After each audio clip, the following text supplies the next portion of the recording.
Escuchamos de fondo una de las piezas musicales más hermosas del siglo XIX, La Pavana de Gabriel Fauré. Su música quizás describe una de las dos caras del momento, la más brillante o la más espectacular, pero las novelas realistas de Benito Pérez Galdós, como Misericordia, Miau, de Tristana o Fortunata y Jacinta, narran un escenario de la España del siglo XIX indudablemente más lúgubre y oscuro. Para muchos es uno de los periodos más importantes de nuestra historia, regado de grandes atractivos para el investigador, no solamente por la relativa cercanía en el tiempo, sino también por todo lo que sucedió en esos años.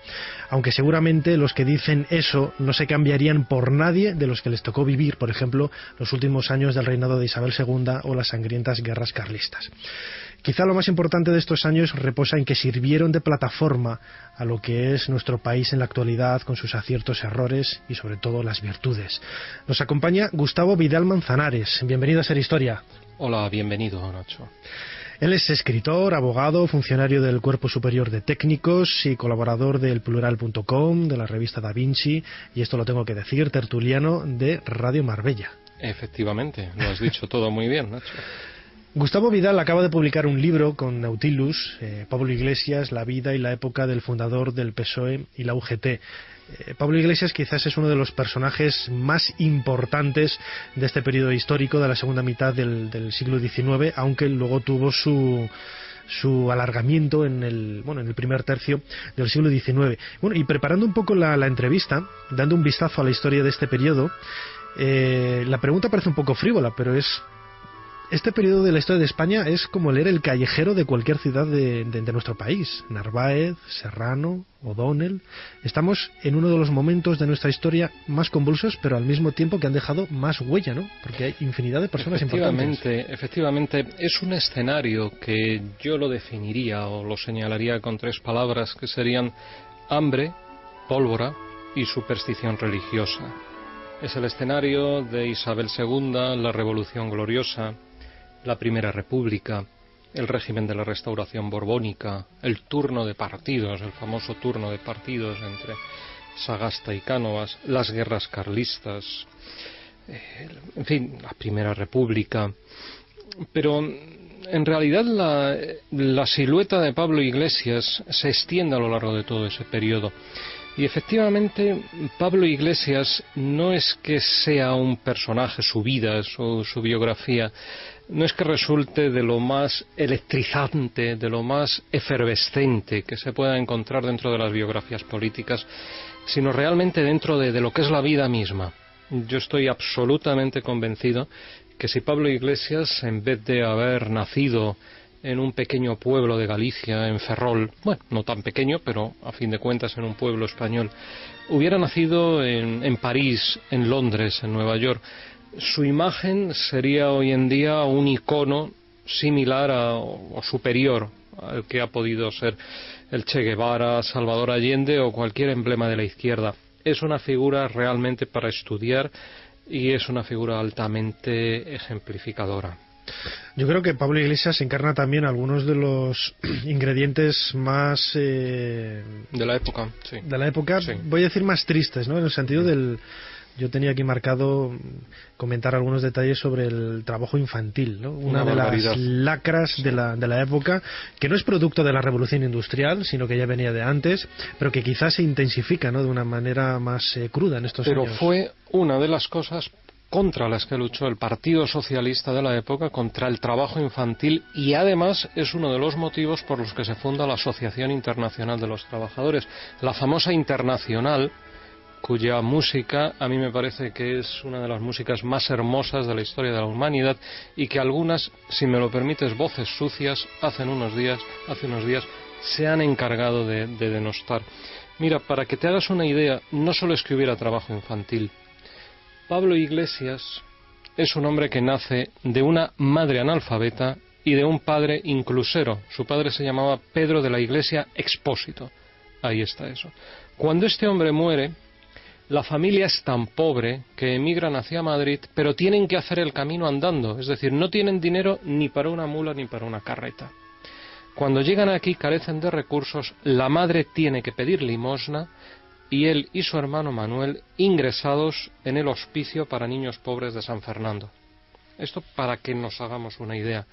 Y las condiciones en las que vive Pablo Iglesias son tan duras, decir durísimas sería poco, que llega a escasear la comida y tiene que llegar a abrigarse en muchas ocasiones con papeles que arranca de las carteleras y que se coloca debajo de la ropa. Imagínate la época.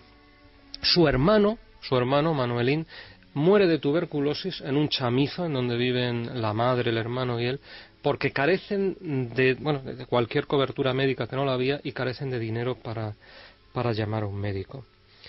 Bueno, pues para que nos hagamos una idea de la personalidad del fundador del PSOE, lejos de abatirse, darse a la bebida, etcétera, se convierte en un obrero de 11 años, y cuando ingresa, si esto lo podemos ver más adelante, antes de ingresar en el Partido Socialista, ya comienza a publicar artículos en revistas como La Solidaridad y todas estas, ¿no?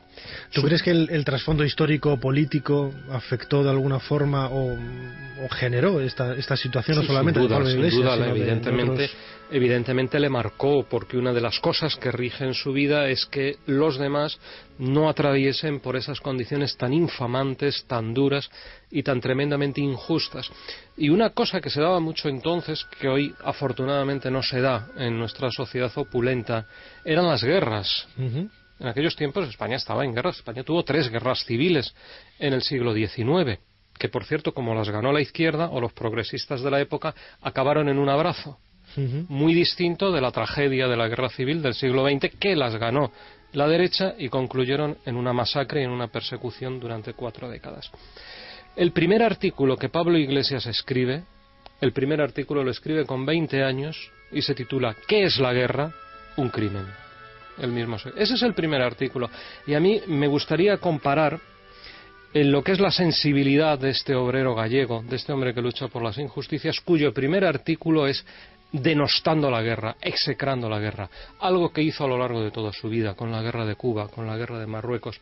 Y yo quería comparar este legado de integridad, este legado de honradez, con determinados tipos, por llamarlo así, que han dicho que a través de las guerras podemos salir de los rincones de la historia. Creo que la comparación entre la moral, la ética, el bien hacer y la personalidad de Pablo Iglesias y estos sujetos, no sé si llamarlos impresentables, dista años luz. Ser Historia, con Nacho Ares. Estamos compartiendo charla con Gustavo Vidal Manzanares, autor del libro Pablo Iglesias, la vida y la época del fundador del PSOE y la UGT. Acabamos de escuchar un pequeño reportaje sobre la vida de Amadeo de Saboya. Tú lo dejas, la verdad es que bastante bien parado en tu libro. ¿Tú crees que fue el gran rey que muchos esperaban y que por desgracia no llegó a ser nunca? Desgraciadamente, ni él ni José Bonaparte, que creo que podrían haber sido unos excelentes reyes, pero estamos hablando de una nación en aquellos tiempos absolutamente podrida de superstición religiosa. Amadeo de Saboya se marcha de España diciendo: reconozco que me traicionó mi buen deseo, y viene a decir algo así como: a los españoles no hay quien los gobierne, y son ellos mismos los que a través de luchas caínitas propugnan y promueven sus propios males. De todas maneras, el reinado de Amadeo de Saboya, que cierto literato, no me acuerdo ahora mismo quién, definió como glacial, porque lo contempló el día que entró en Madrid, empezó muy mal, porque unos días antes su principal valedor, que era su hermano masón Prin, había sido asesinado en un atentado. En concreto, pues muy cerca de la cadena SER, aquí en la calle del Turco, esquina Las Cortes, que hoy es la actual Marqués de Cubas.